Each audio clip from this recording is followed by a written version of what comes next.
Beer Guys Radio. We are here. We are live. Indeed. It's a good day. We have beverages. Bright green ones. Bright green ones, which we'll talk about a little more. It's super LE, super Very. LE. But thank you, everyone who joins us this week. We do greatly appreciate it. And we have Andrew with us with Craft Beer Professionals. Thanks for having him. Absolutely. We appreciate it. Michael Varda here with Craft Beer Advisory Services. Great to be here. We are going to talk to these gentlemen about brewery employee satisfaction. A little different, little change up from what we normally talk about on here, but I think it is interesting and important information. And for those who sit around dreaming about working in a brewery, you kind of know how folks feel there. Could be a little eye-opening for you. Could be some interesting data here. So, Nate, I think we're ready to rock.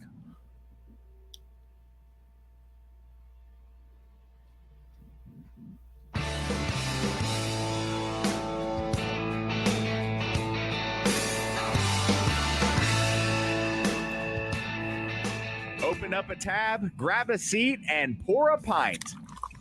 It's time for the Beer Guys Radio Show. You want free beer? Go to the brewery. Dedicated to the art, science, and enjoyment of craft beer. Yo, what's wrong with the beer we got? Now, here are your hosts, Tim Dennis and Brian Hewitt. And welcome to the Beer Guys Radio Show. We're broadcasting from the Beer Guys Radio Studios. And this week, we're talking with craft beer professionals and Secret Hopper, as well as Craft Beer Advisory Services about brewery employee satisfaction, Brian. Indeed, yes. I am Tim Dennis, and Brian's here too. I am also here. Joining us today, we have Andrew Coplon, the founder of Craft Beer Professionals and Secret Hopper, and we have Michael Varda, the founder of Craft Beer Advisory Services. A lot of craft beer and services going on in there here. Is advising services. That's right. All the things that they need out there. Exactly. So we're going to talk about what you were talking about, the employee satisfaction at breweries, improving customer service, secret hopping, all that sort of thing. Guys, thanks for joining us. Thanks again for having us. We appreciate it. Yeah. Some good conversations here. We're going to have a good time with it. And you know what? Let's start off with what we're drinking, because I think this is important information. Andrew, do you have a craft beverage with you at this time? I did pour a beer, and I spend a lot of time in front of my computer, so I can't drink, let's say, the full leaded stuff all the time. So I'm actually drinking a non-alcoholic beer to kind of throw a wrench in the gears. It is a spicy IPA, Mango Nada IPA from Athletic Brewing. Awesome. Good stuff. Nice. Yeah. We are big fans of Athletic. They run campaigns periodically. Yeah, with they've been a sponsor of ours. So good Bill Schufelt over there in the crew, really good folks. And I think we talked to Bill one time. We actually talked to him initially when he pretty much launched. Yeah. So we've seen them grow and are excited to see the growth, not just for Athletic, but NA beer, because I'm guessing that's a pretty tasty NA beer, right, Andrew? I like a IPA with a little pepper behind it, and it is a fantastic representation of that style. See? Yeah. So that you don't have to do without if you're avoiding alcohol. I found that Athletic consistently delivered non-alcoholic options that were about as good, nearly as good as just almost unrecognizable differences between that and a proper beer made with alcohol. So absolutely. Michael, how about you, sir?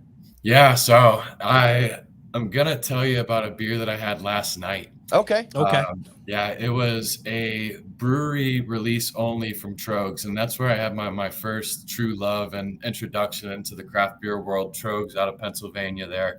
And the most recent one that I had last night, Blackberry Tizzy. It is a sour, fruited, barrel-aged beer. I'm also a bit of a whiskey guy myself too. Okay. And you could really kind of taste that, bourbon in it, and had a nice fruity finish. So you didn't have, as much of that hard swallow at the end. A really, really well executed beer. That sounds really good. Yeah. I'd be all over that. Well, guys, Michael, we're drinking something nearly as high quality as what you drank there. Brian, you want to tell about what we're drinking right now? We are drinking hard Mountain Dew. Mountain Dew. It's so hard. It's so extreme. It pours and looks and tastes a lot like Mountain Dew, Diet Mountain Dew, right? Even though we really didn't have to. Yeah. So, but we like trying the crazy stuff that comes out. We'll drink a mango Rita just to see what it's about. if I don't finish out the night with a mohawk and possibly a broken bone, this is a failure as a beverage. I think. So it's, if you've ever had a Diet Mountain Dew, it looks and tastes almost identical to a Diet Mountain Dew. Now, one thing that's a little weird is being a hard Mountain Dew. Hard Mountain Dew was always about, we've got a lot of sugar and a lot of caffeine. Yes. And so it's fairly low ABV. What is it, 5%? Yeah, I believe it's right at 5%. I guess that's not low, but it's not crazy. It's not hard Mountain Dew level. It's technically, by most people's opinions, that's not really a sessionable beer. It's on the cusp, though. But it's not a beer at all. Yeah, it's not a beer. Yeah, a sessionable beverage, I guess, is what I meant to say. I think I believe it's got all the guaranas and things like that, but I don't actually see it listed on the can. So I think I don't believe there's any actual caffeine in it. I don't think you can do that in alcohol. Can you not? I don't think you can add those things like stimulants. Like no, maybe not. Because there was a bit. Do either of you guys know?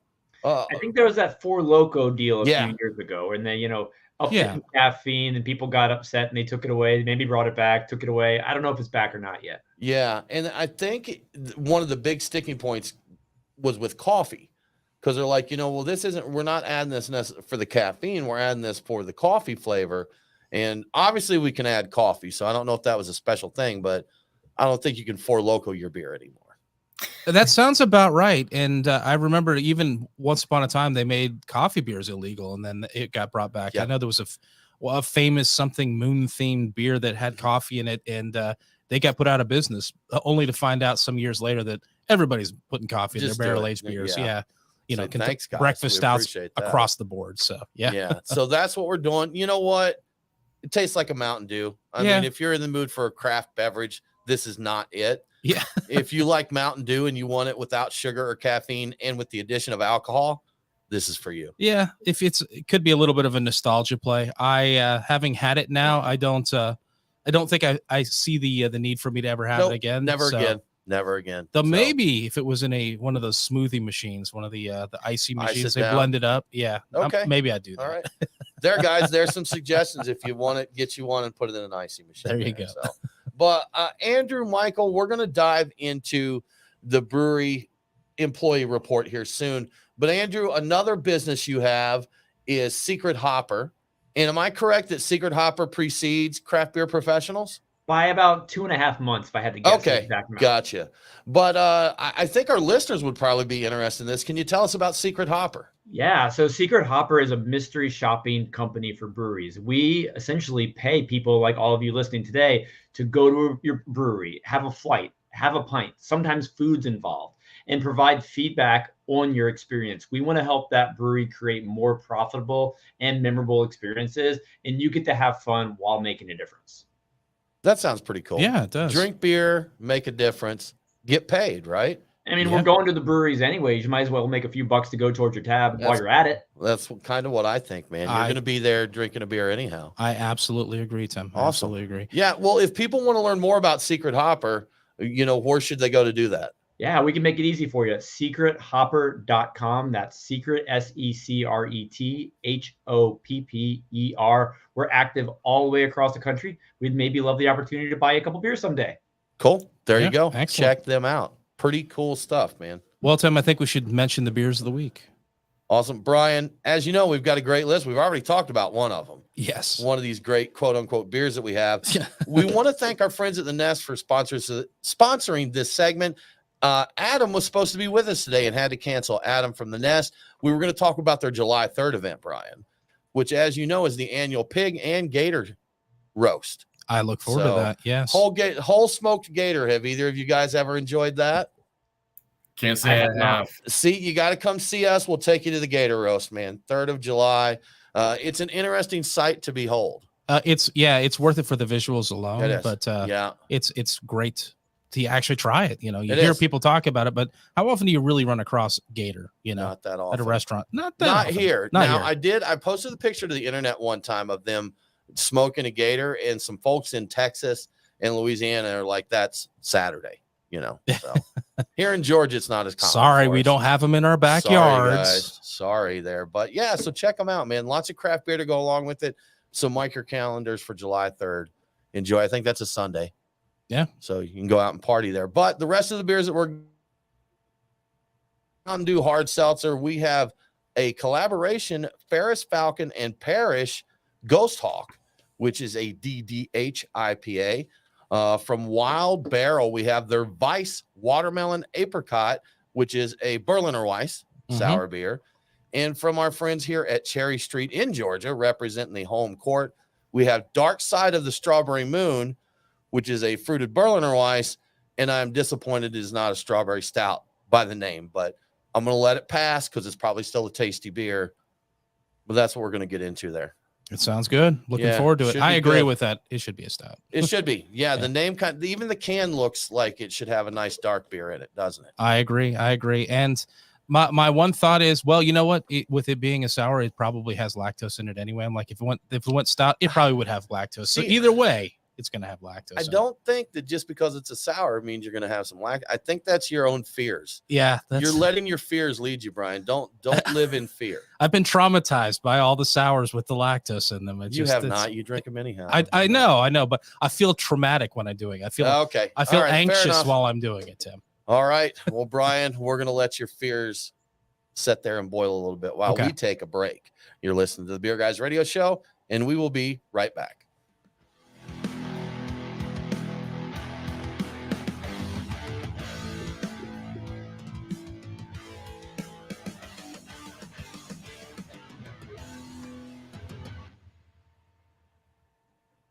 Boom. Alrighty. Hard Mountain Dew. I'm already sick of this. Yeah, it's I've already had enough, guys. It reminds me of the last time I had Mountain Dew, and a little went a long way with it. So I don't know why. When I was a kid, I loved the stuff, but I bet it'll pair well with that Gator roast. Yeah, you're probably now. You know what? I'm gonna chug it out here, man. It's not bad enough to dump. I've had my fill, but it's not bad enough for me to dump. So there is a touch of a medicinal thing going on there. I'm not sure what that is. There's a little alcohol tinge. Maybe that's what it is. Like the like I say, I don't know what else it could be. Michael, is it Trogs or Troigs? I missed that up. Is it Trogs? Do you get them up there in Virginia? Yeah, we get a lot of their stuff distributed in our grocery stores and stuff like that. Okay. But it's not too far of a trip because they do a lot of brewery only releases too. Okay. They don't make it here. So that's one that we've talked several times. Like who would we like to see in Georgia? Top of my list is Firestone Walker. I wish we would get Firestone Walker here, but Trogs is another one I'd love to see. Yeah, that'd be nice. It's one to look out for. When we don't have to go too far. I think once we get into one of the Carolinas, you see them in there sometimes. Maybe North Carolina or something like that. We just keep heading up 75. We'll get there. We'll get eventually. Eventually, we'll get it. Yeah. Now, have you been to Atlanta recently or familiar with the Georgia beer scene? It's been about 6 years, and I think I've been to Atlanta. So it's been a while, but I've talked to quite a few breweries down there recently. So it's been really fun to follow the growth. Yeah, that's what I was going to say. 6 years, you're right at that break point of when we really started changing here. Around 2017 was the big renaissance. Things were really starting to take off. The third wave. Yeah. Brian. It was, we had a cool scene up to that point, but it really, really started taking off after that. Yeah.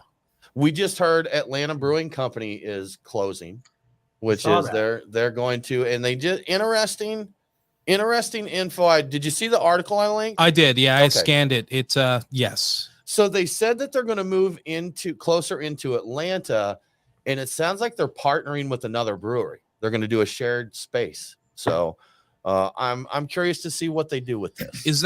I wasn't sure how to read that. I wasn't sure if they were going to have somebody brewing for them under their name, a little whatchamacallit, doing that, or are they like a alternating proprietorship type of thing? Or the way it read, and of course I guess we'll see how it all shakes out, but it almost sounded like it was kind of the blue tarp high card. High deal. Card, yeah. We've got a brewery here in Tucker, Georgia, Blue Tarp and High Card, and they both operate in the same facility. They're both there in that. So it sounded like maybe something like that. Not really. I think it would be hard to have like an on-site tap room and do an alternating proprietorship. Kind of. Yeah, that's what I was kind of thinking. I thought it was just going to be they were contract brewing their beers while they were working on getting a space, but that's an interesting thing if they're actually going to share a space with somebody else, and that might make it more affordable for them. I guess we'll see. Oh, sure. They were in the article mentioned they were having some real financial issues, and They're down from 22 employees down to just 4. Just 4. Wow. Yeah. That does not bode well. That tells you a lot. Yeah, that says bad things. So, Michael, how about you? Any Atlanta beer trips? No, I haven't made one. I'm 25 years old and didn't appreciate a good craft brew till about 23. Okay. So I'm relatively new to the scene, but it's time to make a road trip. I keep forgetting how old I am. I mean, it just totally escapes. I don't, Tim. Every time I look over there, I'm like, man. Wow, that Tim dude is old. Dang. But then I talk to these newborns like Michael at 25 here. I mean, I was out of high school. I was almost married. I was almost starting the family there when he was teething. Yeah. Gosh. Get out of here, Michael. I know it. Andrew, how old are you, Andrew? I'll give you 3 guesses. I am going to say 28. Now you got to go a little bit higher, Tim. Okay, I'm going to give you a 32. One more time. 36. 36, you nailed it. Okay. All right. Okay. You look very youthful. Yeah, you do. So, I try. Yeah. So good stuff. You look youthful too, Michael, but that's because you're you are 25, man. So you know what? Still a young buck. 25, I really enjoyed 25. It's kind of the place, most people are kind of, hey, life's together. I don't have to eat ramen every day. I'm doing stuff. I'm, building up the life. I can do what I want kind of thing. Most people, you're kind of getting to that point. 25 was a good time. 25 was a good time. I agree. I was having a great time at 25. Yes. I was still young enough that I didn't have to, my bones didn't sound like a bowl of Rice Krispies when I got out of bed in the morning. So it was good there. I could, up until I was about 30, I could go party all night. Cause as a youngin', the time you want to go to the club is the time when I want to leave it now. Like if I'm there when the 20-something starts showing up, I'm like, oh my gosh, I need to get to bed. That's because you had too many and you really should have left a long time ago. Which is 2 yeah. these days. Which is probably 2. Yeah. But no, it was a good time, man. I could party late, have a good time. I'd catch 4 hours of sleep and felt like I'd slept a full 8 and rock and roll, Brian. Yeah. I miss that, especially the being able to be very, very irresponsible and not have any consequences for it the next day. Though I think it started to fade for me not long after 25. I did not get away with it for a long time. Yeah.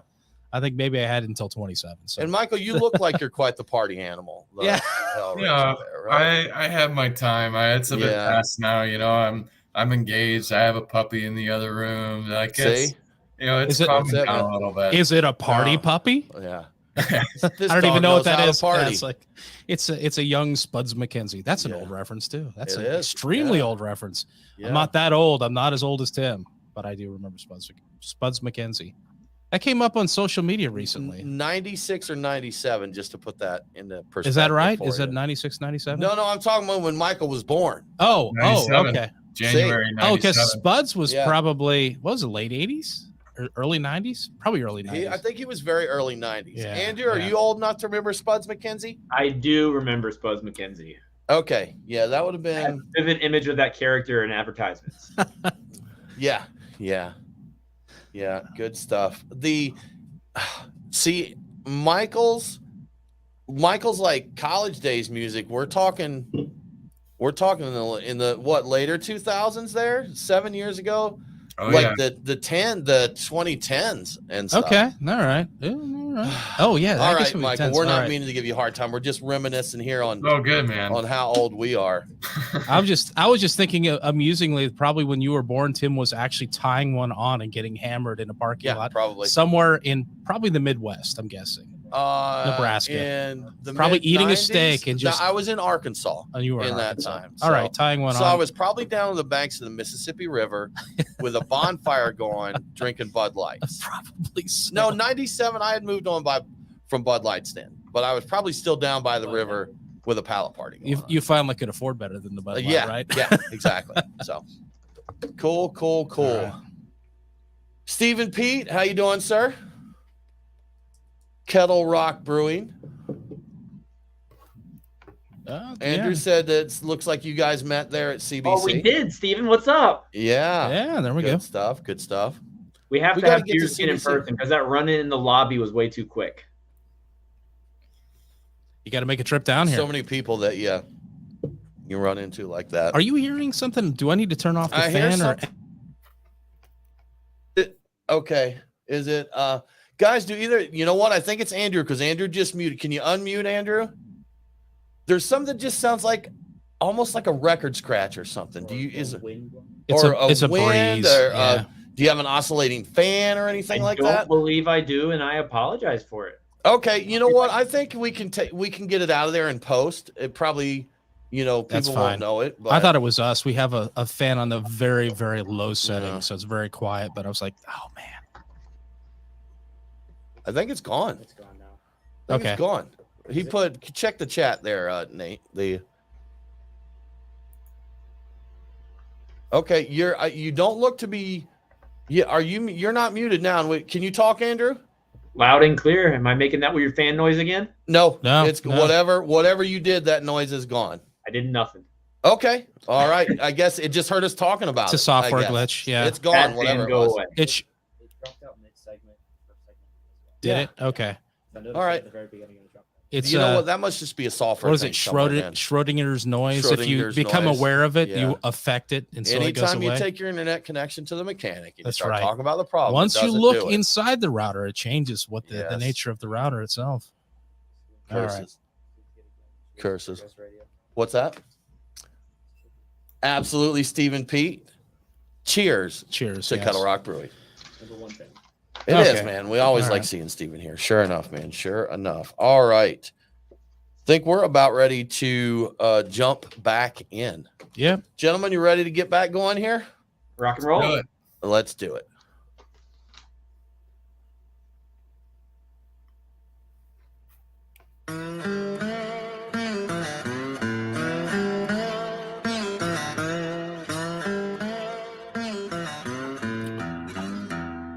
Follow the Beer Guys on Facebook, Twitter, and Instagram. Get them all coming. Now, back to the Beer Guys Radio Show. Welcome back to the Beer Guys Radio Show. Remember, all episodes are available on demand. So if you missed the broadcast, get the podcast. Beer Guys Radio is available on the Podcast Park and all popular and unpopular podcasting apps. Now let's get back to craft beer professionals and craft beer advisory services. Absolutely. Andrew, before we dive into the details of the report, tell us about what Craft Beer Professionals is. Yeah, thanks for asking, Tim. So a couple months after I launched Secret Hopper, I was actually shocked that wasn't a place where people like you and I and others working in the craft beer industry could literally have conversations on the internet. For better or worse, we're spending way too much time on sites like Facebook. So I simply launched Craft Beer Professionals as a Facebook community in 2017. And since then, we've grown to nearly 15,000 members, people working in craft beer across the country. And our goal is to provide as much value through conversation, through content for in-person and both virtual conferences as we can. Awesome, man. Yeah, that sounds great. Good stuff. And I've been on the Facebook group, very active, lots of great information and great people on there. Yeah, I learn something every day. You know, that's a great point, man. That's one thing I love about connections like Craft Beer Professionals. I was in another one for brewing. I think, I forget the name of the group, but it's the sour beer one. Milk the Funk. Milk the Funk. Yeah. And somebody's like, hey, I'm trying to do so-and-so, and you get Mitch Steele chiming in, or you get Wayne Wombles from Cigar City chiming in. These guys, top of their game, are the ones giving you advice. It's fun seeing the newer brewers, talking to other brewers that you also know, and they're having a little conversation. And you can just kind of watch it and see what they're talking about, see where they're going with stuff. So cool stuff. Fun. Yeah. Michael, could you tell us about Craft Beer Advisory Services? I would be glad to. So I founded the company in August of 2021. The beginning portion of my career was spent in market research, advising universities on how to get students in there at their school, and then advising big tech companies on how to get the right employees in their doors. So using that sort of background, I wanted to pair that with a passion of mine, that being craft beer. And Craft Beer Advisory Services is now the first and only, we'll see how long that lasts, but the first and only market research firm dedicated to just craft beer. So what our goal is, it's to tell breweries, here's what your customers want, here's where they're looking to get that information, and here's how you can reach them. Very cool. That is very cool. Very interesting Valuable stuff. information. Yeah. How did you two connect up? Andrew, you want to share how you guys connected? Like every good friendship, we met on Facebook, right? There you go. Absolutely. I think stuff, Michael had either reached out to me or joined Craft Beer Professionals, and we sparked the conversation. I think it was about 3 months ago when he first messaged me till we actually connected. We realized we had a lot in common because we both want to find ways to maximize the experience, for tap rooms. Good stuff. So did you guys have any kind of backgrounds in beer other than like really loving beer? Were you like home brewers or any kind of beer jobs in the past that kind of sparked this, or is this just purely driven by love of beer? Andrew, go take that one first. Okay. All right. I probably have the shorter answer. Love of beer. Okay. That's it for me. I've toyed around and I have a book on home brewing, maybe something later on once I'm out of a small apartment. Once I have a nice little garage, but truly the love of beer, love of small business, wanting to see, these really just community gathering centers grow and be successful. Good stuff. Don't let the apartment stop you from brewing, man. You can do a 1 gallon batch. Yeah, right on your stove. Get you a Saison or get you a Kveikis that doesn't care about temperature, and you'll be brewing, man. You don't use that bathtub all the time. We believe in you. So, yeah.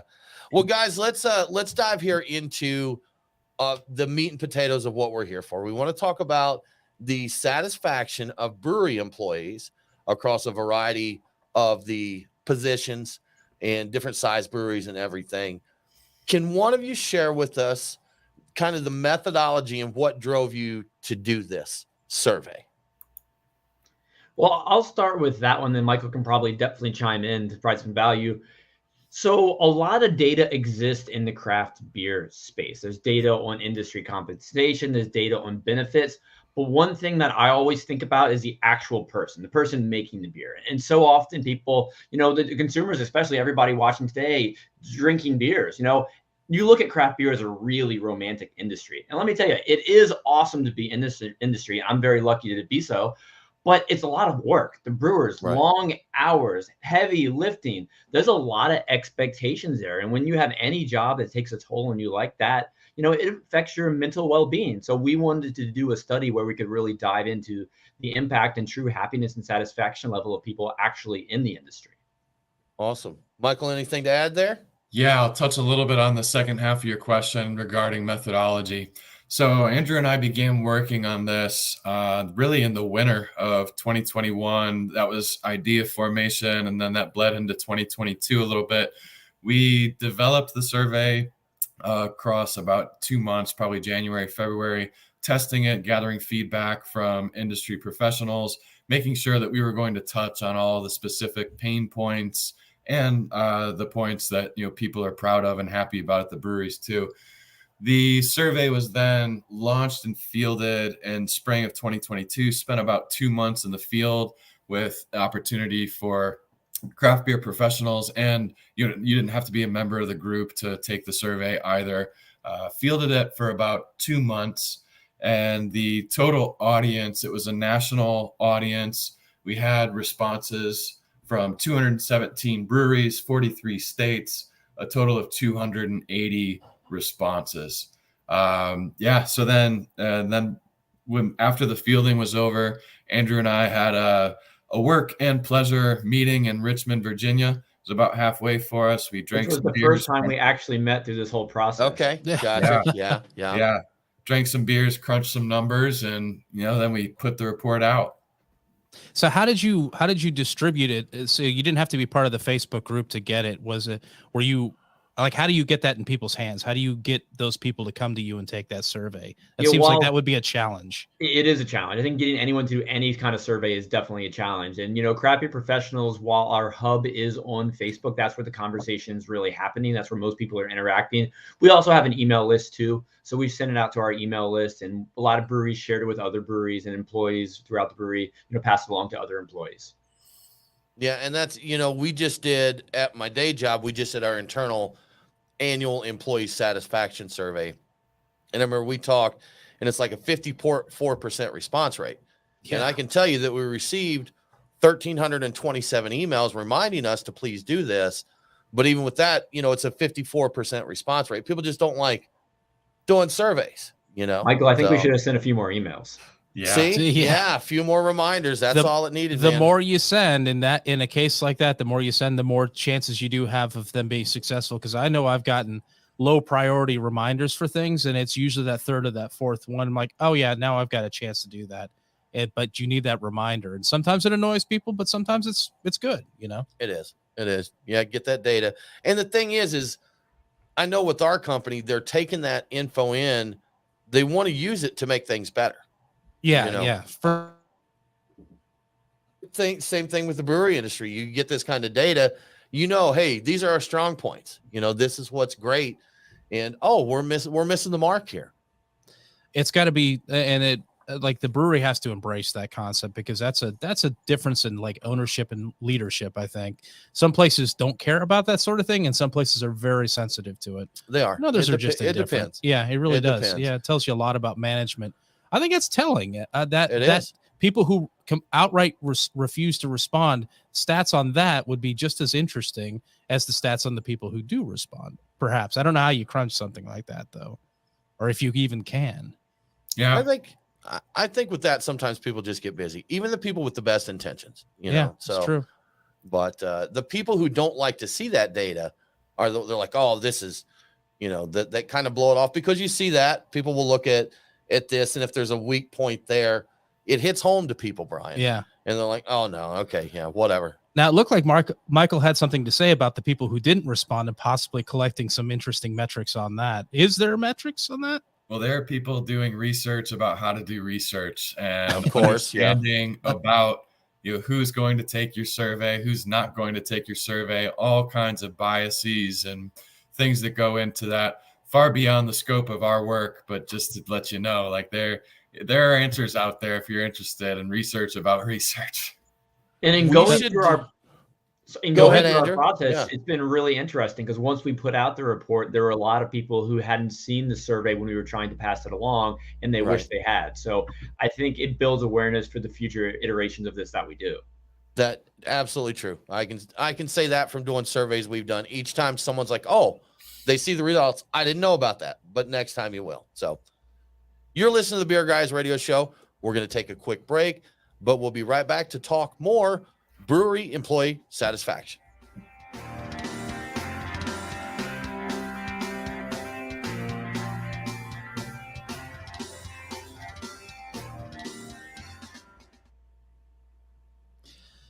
So, Andrew, I think Tim cut you off. Your beer background. I think you had something to say. Tim swooped in and moved it along. So I'll give you a chance to tell it. Andrew, put a little jab at Michael there, because I started home brewing when I had a 700 square foot apartment. See, told you, Michael. There you go. And one time I had a kettle so big, I burned my countertop that it is still burned to this day with the char all over top of it. So accidents happen. You learn from them, but I think I started the home brewing about a decade ago, and I was a beer traveler, brewer, all the above. If you call that seasoned, you've seasoned your counter, and now you feel better about it. You properly seasoned that counter. Now it's good to go. Counter, that's right. And after that, I got like some heat resistant blanket I tried to use. It didn't really work out, but I tried. Yeah. We did one of the first beers Brian and I did. We did it on my stovetop before we ended up building piecemeal Frankenstein in the brew house in my garage. But we tried to use like a plastic strainer for like a brew in a bag. Oh, yeah. But the heat from it just buckled the strainer, and it just dropped right back down in there. Didn't work like it would for spaghetti. It really did not. So I had a package of fresh, brand new 100% cotton wife beater t-shirts. And so, so we ended up draining our grain through a cotton t-shirt, and we named the beer Wife Beater ESB. That's right. Which back then you could do. I don't think I would use that name again. Yeah. It's probably but it was accurate. So in a way you could say it was not accurate. We did not. Well, no. I'm beat any wives. Well, no. But you used a wife beater shirt. We did. What I'm saying. So I guess they're just tank tops. Yeah. I guess can you even call them that anymore? Because I don't know. I thought people still did. I mean, maybe they do. I have no idea. That's above our pay grade. We probably is. We don't know there. So. Yeah. Oh yeah. You've had a boil over. You've had a boil over there. Even at our ran out of propane. Yeah. That's what those things. It's like get 1 point for each of these things you've done. We should do that for brewing. For home brewing. I've ran out home brewer. I've ran out of propane. I forgot to add my hops edition. We seriously boiled over scorched my wort in the kettle. Forgot your wort log. That's right. Forgot the whirl flock. That's right. Or added clarity firm when you shouldn't have added clarity firm. I know someone, not me, but a friend, gets so high that you forget you've already pitched your yeast and get stressed when you can't find your yeast vials. Yeah, it happens. I know who we're talking about. It happens. So, but we even had some boilovers like late into the brewing when we'd done it enough times that we'd won medals and things. We're still. So, Michael, seriously though, there's a place called Brooklyn Brew Shop that sells 1 gallon kits, and I did their saison, and they're like $30. It's not that much. Now you're going to get a very small batch. We could all chip in and help Michael out to get one. Yeah, that's it. We'll get it, man. We'll get him. We will make. You're going to brew one way or the other, Michael. By the end of this, we'll have a GoFundMe set up for him to start home brewing. And we only need like 30 people to give $1. That's right. So exactly. We can do this. We can do this. We can get there. We can make this happen. Together, we can make this happen. My Venmo is. See? Yeah. Each night, Michael goes to bed without anything fermenting. That's right. For just $1. Yes. On the wings of right now. There you go. That's exactly what I was thinking. Yes. An angel. Brew away. This is delicious. Ghost Hawk collaboration between Ferris Falcon and Ferris. I'm currently opening the Wild Barrel Vice. Parish Brewing. Right. Wild Barrel Vice. You get a little bit of that. A little bit of this and a little bit of that. We always keep Andrew to go back. Don't worry, have a home brew. That's it, man. Exactly. Yep. You got to learn, man, that it's you do got to watch your drinking on brew day. It is a good idea to do that. So when we first started, it was just drink, brew. Yeah. We had a buddy that used to come over. He'd get so frustrated with us because he was very deliberate, scientific, to the point we'd forget hops, we'd forget this. He's like, guys, come on. We were usually pretty good. We got better. We weren't too bad about any of that stuff. We got better, especially when we realized that getting too wild because you have people over and everybody wants to open up a fun bottle of something while you're sitting there waiting an hour for things. And I'm not one to argue. Yeah, it's like I want to try that. Let's open it up, give it a shot. All right, gents. So we get back into it. Let's do it.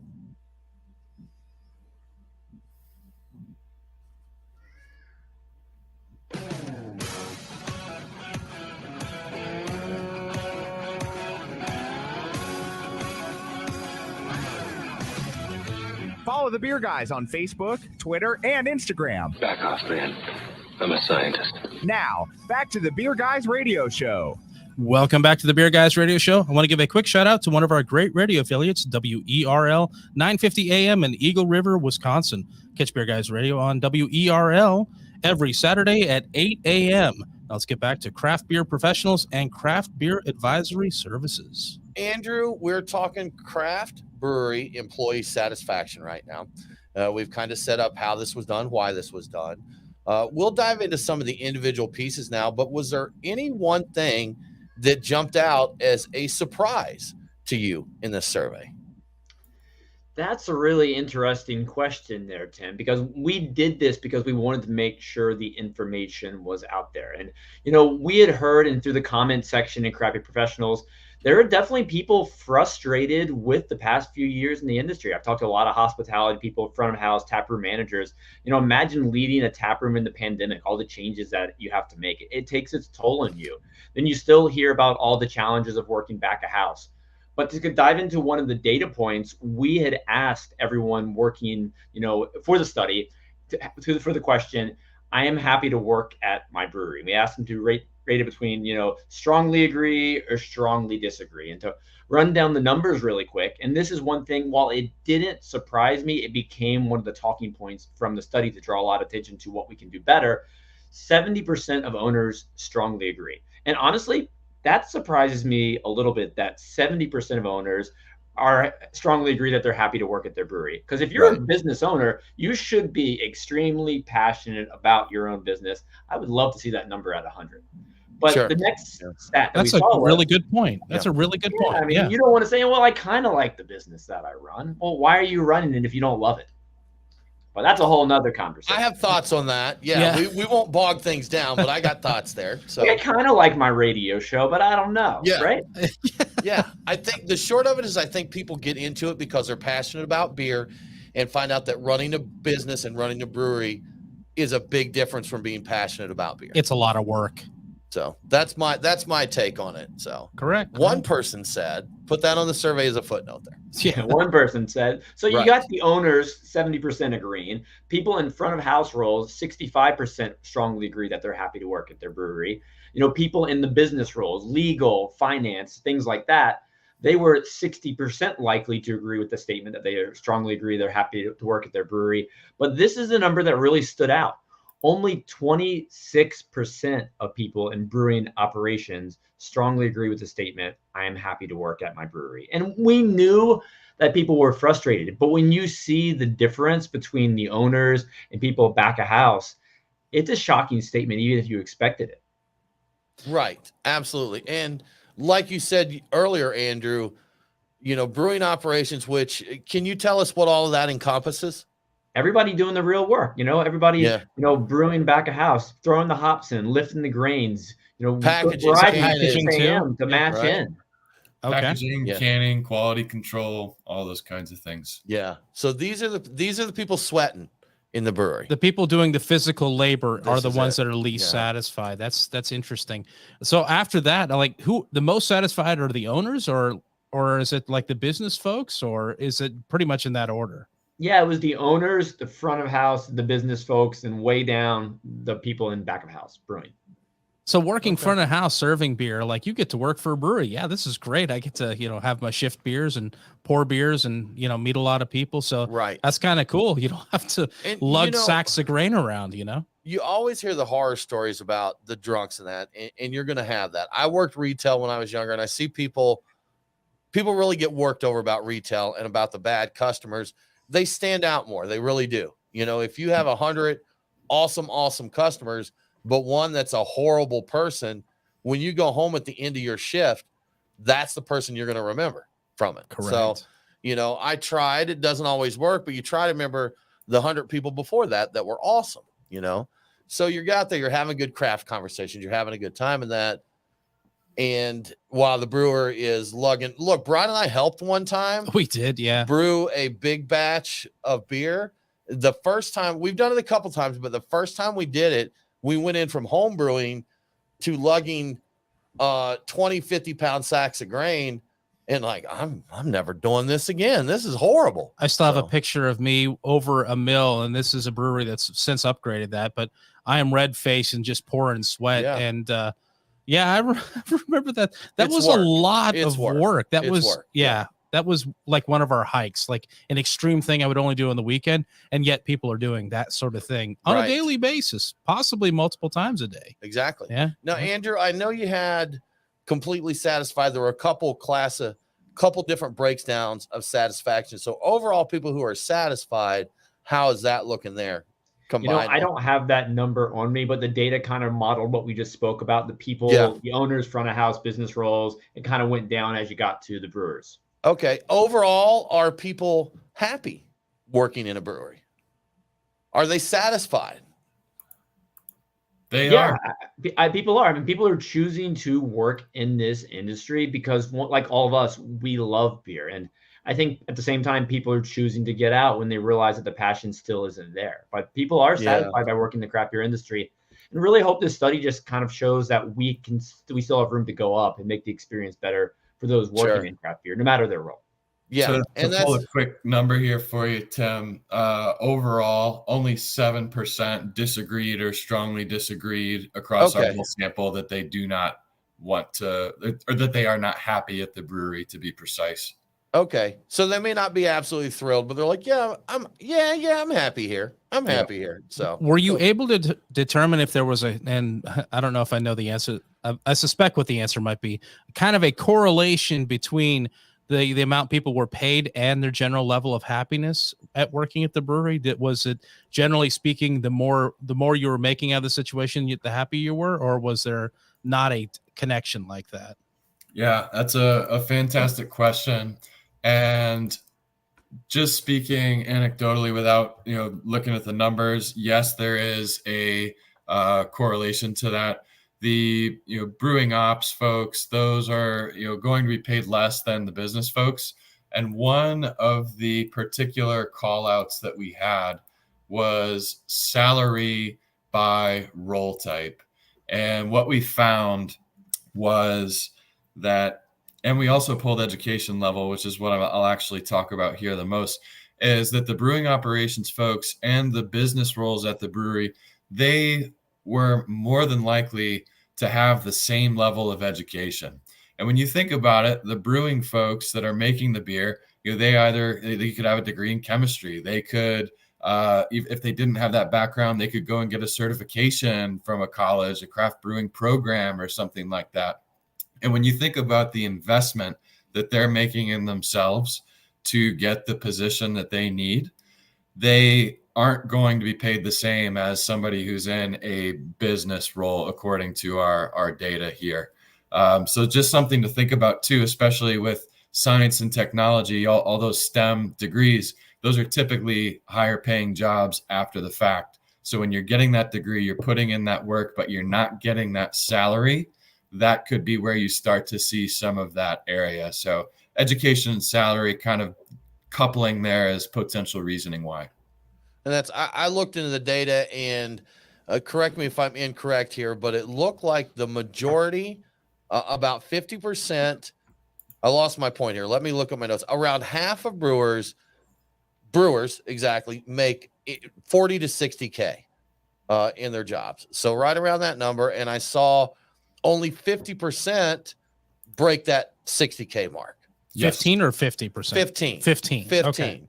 So just, for those that want to brew, it's kind of an open joke, that you kind of laugh and cry. If you're a brewer, you don't get into brewing to get rich. Yeah. And that's, you're looking at the majority of brewers are going to make $60,000 a year or less. Correct. With only 50, approximately, if I added up the numbers correctly, about 15% going over that. Yeah. And then looking at the business roles, just to add on to that, you have nearly 20% pulling in over 80K. Right. Yeah. So the guy's selling it, man. Those commissions are good stuff. It's interesting that you would top out at that. And I think from a business side of things, you don't necessarily stay at the brewery, but you have an upside much higher than that. I'm guessing six figures for maybe not at breweries, but outside of breweries, business folks can get pretty high. I mean, probably more than six figures, I'm guessing, depending on what they get into. You look at it at its core, brewing is a manufacturing job. I mean, being a brewer, there's a manufacturing environment. All those people in the brew house and in brewing ops, they're working in manufacturing.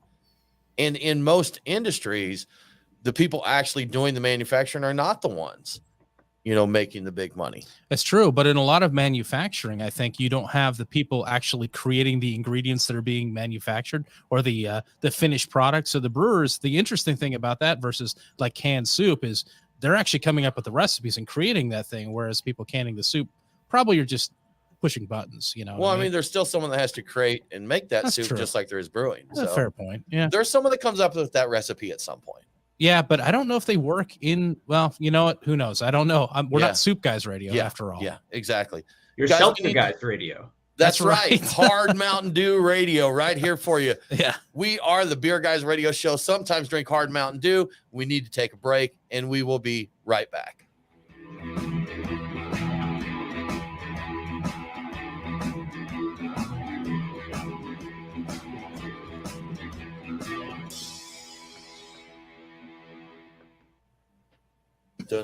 So my example was a bad one. I should have gone with people who fill up containers of screws or nuts or bolts or something like that. Sure. They're not really, they're assembling what has been put together instead of, but there's the whole creative process, like a commercial bakery or, for sure, or a soup factory, like you said, but you're right. Yeah. Well, I think they have special labs for a lot of those. And then once they formulated it, it's kind of like everybody grabs the bag and mixes it together. So they're not creating the recipes, I don't think. I think that's outsourced to a different level.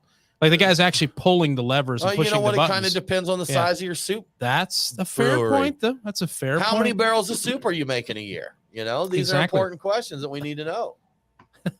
We got to know. It depends on the number of barrels of soup. Is soup measured in barrels? It should be, right? So there you go. Let's see. Here's something from Stephen Pete. It was great to have a mentor brewery say that if we were going from home brewing to professional brewing, we needed to help them do a brew. There.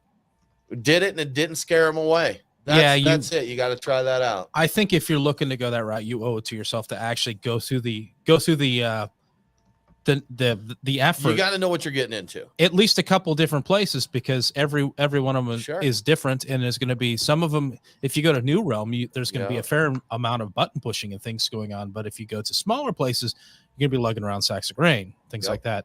You'll be using a shovel, using a rake. You'll be pulling grain out. Exactly. None of that automatic spin and tilt and all of that. You got to work your way up to the strawberry. Let's see. All right. Yeah, you're looking at that. I mean, the top of the can is dark. That should be a stout, right? It should be. I'm telling you, that looks and sounds like it should be a stout. What was that? Yeah. Oh yeah. What were you saying, Tim? Just that we've once again ran into the fourth segment, and I have another 10 segments of stuff I want to talk about. You know what? We did talk about Secret Hopper up front. We did. So I had that on the tail end, Andrew, but we did get that in. So I appreciate that. So we've got that covered. How many people do you have out there secret hopping right now? Oh, wow. That's a really interesting question. So we've worked with over 500 breweries coast to coast, and the number of people we have in our network is very, very large. A lot of people like to get paid to drink beer. So we hope we can all send them out. Understandable. Someday. Yeah. Is that a salaried position? Because maybe I'd be interested. Get a salary. I wish. Don't we all? It's like, what benefits come with this beer drinking position that you speak of? Take a couple beers off your tab. Yeah. I'm in. Yeah, that's enough. That works. That's fine. I was going to ask about healthcare, but then you talked about free beer, and I'm like, well, all right. Then. Oh, just drown the pain with alcohol. That's right. That'll fix everything. Yeah. Rub dirt in it and drink another beer. That's it. All righty. On the sheets here. I can't believe we're on the fourth segment already. There's seriously so much material. Brian. Indeed. Yeah. Thank you, sir.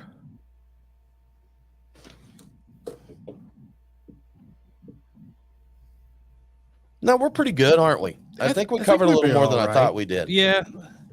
Got a fair amount there. I've got some other miscellaneous interesting point of view questions in there that we could ask too if we're looking for some additional supplemental questions and information. Guys, we'll talk a little. I wanted to kind of cover the demographics a little bit because that was one thing that kind of jumped out to me, kind of some of the points there of people who seemed more inclined to be dissatisfied or what have you.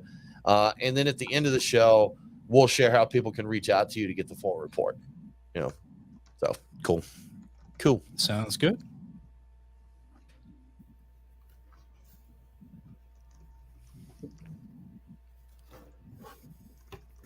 What you looking at? Oh, yeah. The Strawberry Moon. This Berliner Weiss is not stouty enough at all. No, it's very low on the stout. It is stout range. It is. The SRMs are far too low, Tim. Yes. Far too low. Are we about ready to go? We're ready. Okay. Guys, ready to get back in? Let's see. I know. That's it. We do have that happen. Sometimes we make it to the fourth segment in the second if we had enough to drink. That's Andrew, that's the running joke that it used to be in our younger days of the show. We wouldn't control ourselves well enough. And by the third segment, we were slurring and tipsy, and we had to get our act together. Yeah. We had to get our act together. So people used to joke, oh, is it the fourth segment already? Yeah, the fourth segment would be some guys that were probably a little overserved, acting very much like they weren't. Yeah. You know what? Let me share a quick story with you guys. There was a festival in Atlanta a few years ago. What was the first Juice Fest called? Day of the Juice, The Day of the Juice? Yeah. We talked, I think it was to Finback, maybe? Yes, Finback was one of them. Okay. We lost the segment. Like we found out before the festival was over that we lost the segment. The file was corrupt. So we find them as like, guys, I really hate to do this again. can we chat with you again because we lost the file? They're like, sure. When we all sat down again, we realized we are all lit, just absolutely lit. But I knew I was pretty drunk, so I'm like, okay, you have to be behaved here. And with the flow of the show, I think they fell as the third segment of the show. Probably something like that. So if you listen to that episode, we're fine the first 2 episodes. Then we sound like horrible drunks trying to keep their shit together in the third segment. And then we go back to sounding like we got our stuff together there. So us and the Brewers were lit. That's when we got stuck next to the Old Nation. That's right. And they kept giving us full cans. Our love affair. That's part of it. M43. Yeah. M43 is just flowing, cans just going all over the place. Oh my God. We're more mature now though, guys. We would never We're do so that. mature. We would never do that unless we mature. were sat right next to Right. Old Nation again. Yeah. All right, okay. Nate, let's do it, man.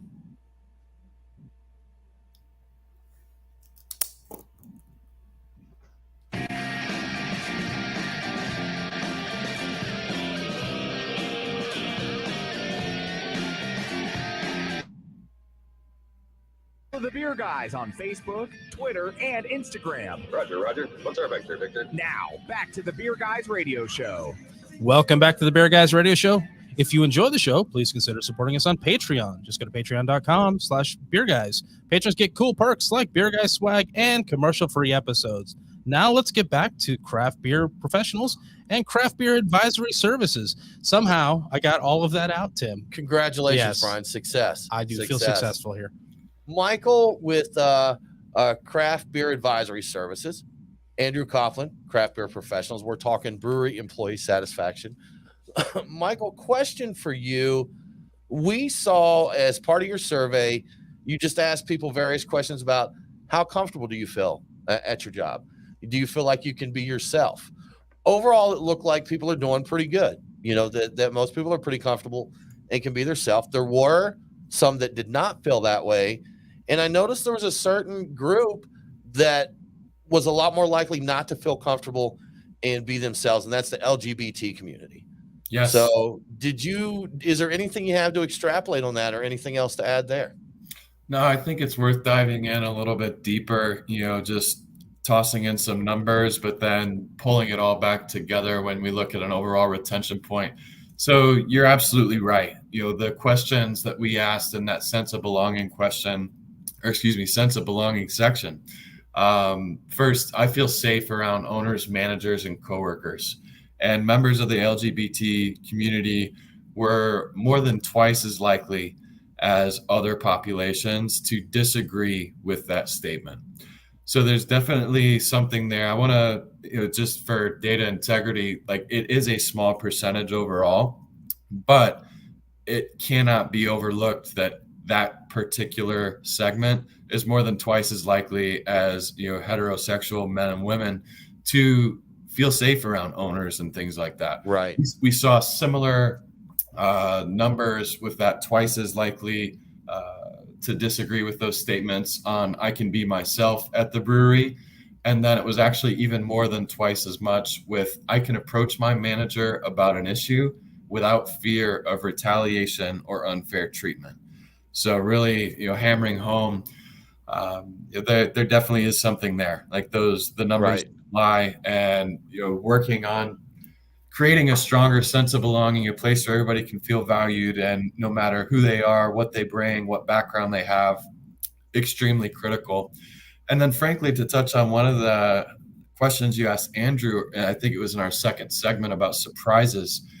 Based on those 3 questions, you wouldn't necessarily think that members of the LGBT community would be particularly excited about staying with the brewery. But when you look at the question of, I want to continue learning and growing with my brewery, 0 in the LGBT community strongly disagreed, and only 4% overall disagreed with that statement. So that's just interesting. All of those issues that we just talked about in terms of retention and wanting to stay at their brewery, continue to learn and grow, it was 94% yes. That's awesome. And that is impressive. You mentioned something that I noticed as well. I'm like, well, I don't really want to say that because I don't want to say a problem being a small problem indicates there's no problem, but sometimes you see, we had a period where there was a lot of stories coming out, and I would have thought at one point that 50%, 70% would say they were unsatisfied. So, to see a smaller percentage, I think it's good to show, gosh, man, I feel like I'm going to say this wrong. It's not as massive a problem, but the fact that there's an indicator, I think I'm just repeating what you said, Michael. There is an indication that group definitely is higher than others, that there is an issue that needs to be addressed still, or can be addressed. Absolutely. Absolutely. No matter how small that percentage of disagree is, when you see a differentiator of 2% of men disagree, but then 4 or 5% of LGBT community members disagree, right? More than twice as likely to feel that way, and that is a problem that needs to be addressed. It's not to be minimized in the slightest. Absolutely. And you know what it means? It means that our industry can and needs to be better. Just like when you go to a tap room, you want a safe and welcoming experience. Brewery owners and managers need to do everything they can to create the same safe and welcoming experience for staff, no matter what they look like, no matter what their values are. And we really hope that the findings from this study can just help continue the conversation and make people want to be better. Yeah. Sure enough. I was just thinking when you were saying that a small spike is still a spike. It Sure. can be small, but statistically relevant and important. I'm curious if you have any inkling, and this probably goes outside the case of study, and not to sell any of this short, but like, how is the brewing industry in comparison, like satisfaction in comparison to other industries? Are we ahead? Are we behind with the inclusiveness? Because I don't know if I have a really good sense of that. I kind of feel like we might be a little ahead, because I think beer tends to be a little more progressive, but I don't actually know that to be true. Probably depends on it. Probably depends on the area, and it probably depends on the industry, all that. Sure. So yeah, you guys, I know that's kind of outside of your study, but do you have any information on that? It's certainly outside the scope of the study, but I think things that we can point to, rather than necessarily saying we're better or worse, is that you see programs that the Brewers Association's putting on. You see their diversity subcommittee. You see the mentorship program. You see all these opportunities that these larger organizations, you see organizations like Safe Bars. You see so many, and Andrew probably has even more insight to that. But the fact that it's becoming a more normal conversation, I think, is more of a sign of progress than even just assessing, like, here's where we at compared to the rest of the pack. All right. Absolutely. So do you have any kind of concrete ideas of ways breweries could improve their stats across the board? Is there any low-hanging fruit, any kind of recommendation you guys have looking at this data? Give that one to Andrew. I'll take it. I think it comes down to expectations. Like, when you walk into a tap room as a consumer, you want to have a certain kind of experience. When a brewery hires someone to work, let's say, in the brew house, that person should know exactly what they're going to get into. Are they going to be lifting 100 pounds of grain? Are they going to be working 15-hour days? These things shouldn't be a surprise. And by simply, giving people proper expectations when they're hired, but also checking up on them, asking them about their experience. Don't wait until, Tim goes, you know what? I'm out. I don't want to lift this grain anymore. Oh, Tim, what could we have done better? You got to continue the conversation along the way. That way you can understand each person who's comes to your brewery, whether they're customer, employee. You got to know what they're looking for and try to make the best experience for them. That makes a lot of sense. That makes sense. Yeah. Make the experience for your employees as well as the people coming to drink your beer and visit your tap room. You can't always depend on the people coming to you with a complaint. You have to go look for it before it becomes a huge problem, before it goes from being an irritation to you got to find it, man. That's why you do these surveys and that. You an infection is what I was looking for. It goes from irritation to an infection and becomes a problem. Yep. I like that comparison, Brian. Yep. There you go. Good stuff. Michael, something else I noticed in here, and to tie back in with my other job, it mimicked what we saw there. Training, that it's something that my employees, that our company employees mentioned. We want more opportunities for this. We want more career development. We want more training. A very low percentage of brewery employees felt they were fully properly trained for their jobs. Correct? Yes, that is correct. To try and pull a quick stat for you. Overall, we had just over 57% agreeing that they were properly trained for their role. And, so just under half does not feel that way. And when you think about retention and you think about why people stay at companies like writ large outside of just the craft beer industry, a lot of the times they don't leave companies, they leave situations. They leave because they don't have a good relationship with their manager. They leave because they don't feel supported doing their role. So thinking about how you can proactively train people, make sure they have mentors, make sure that you're doing, especially in the corporate world, stay interviews, getting a pulse on, here are the issues that are going on. Here's how they can be addressed before your beer tender goes out and starts firing off applications for a new job. Right. Yeah, makes sense, man. Take care of it. And absolutely. I saw this on LinkedIn today, but someone commented overall, ties into what we're saying here, guys. Companies put so much of an effort into attracting that new talent. They put the effort into, we pay great. We have flex time. We care about this. You get PTO, big salaries, and totally miss to take care of the A players they already have on the team. It's like, come over here, we'll give you a new phone, and you call your current company and say, I've been with you 15 years. Can I get this phone? They're like, no, go pound sand. They want the new ones in there, but they don't care. What good's it do if you bring in 100 new, if 80 of those just walk out the other side, so that's a significant problem. Good information, y'all. We are running out of time here. Thank you so much for joining us. We greatly, greatly, greatly appreciate it. Guys, if we look for craft beer professionals or craft beer advisory services on the web or Facebook, I'm assuming we can find you, correct? You can just go to craftbeerprofessionals.org or search us on Facebook. Perfect. And Michael, how about for craft beer advisory services? Yes, very simple. craftbeeradvisoryservices.com, also on Facebook and Instagram. Perfect. Check them out if you want to get the survey. And if you want to go to our website, we will make sure to put a link to get the survey there as well. Andrew, Michael, thank you so much for joining us. Been a pleasure. Awesome. Brian, that about wraps it up for the Beer Guys radio show this week. We're taking next week off, Brian. We need a little bit of a break. It's hot and summery. So we hope you will come back and join us again in 2 weeks. For more craft beer info, follow us online. We are Beer Guys Radio on Facebook, Twitter, and Instagram.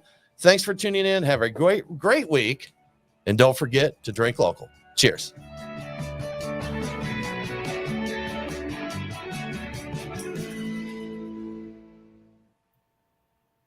Clear. Awesome, guys. What I thought was interesting, I was gonna try to squeeze it in, but I didn't have time. Actually, I forgot the question for a second when I had a chance to ask it.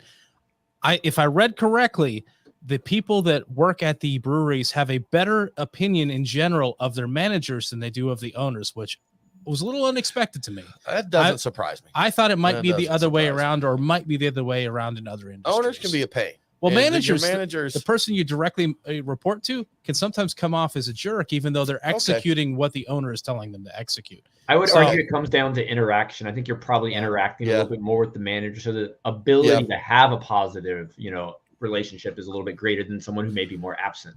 Right. That's a good point. Okay. Makes fair sense. enough. Fair enough. Sure enough. Good. Guys, we're going to wrap up here the live stream. Andrew, Michael, if you'd hang out for a couple minutes, we'd appreciate it. Y'all, thank you so much. You got Mr. Pete. Did y'all talk about CBP in St. Louis? I don't think we did. Andrew, you want to throw that out there? Yeah, we've got a conference coming up this June 20th to 22nd in St. Louis. Michael is going to be there as well. It's half networking, half education. Our goal is to bring people together to become stronger together. And Steven, I saw you message me on Facebook, so I'll probably hit you up following this. But anyone interested in learning more or joining us, stlouis.craftbeerprofessionals.org. Easy enough. Excellent. Awesome. Y'all, thanks for tuning into the stream, and we'll catch you in 2 weeks. Cheers.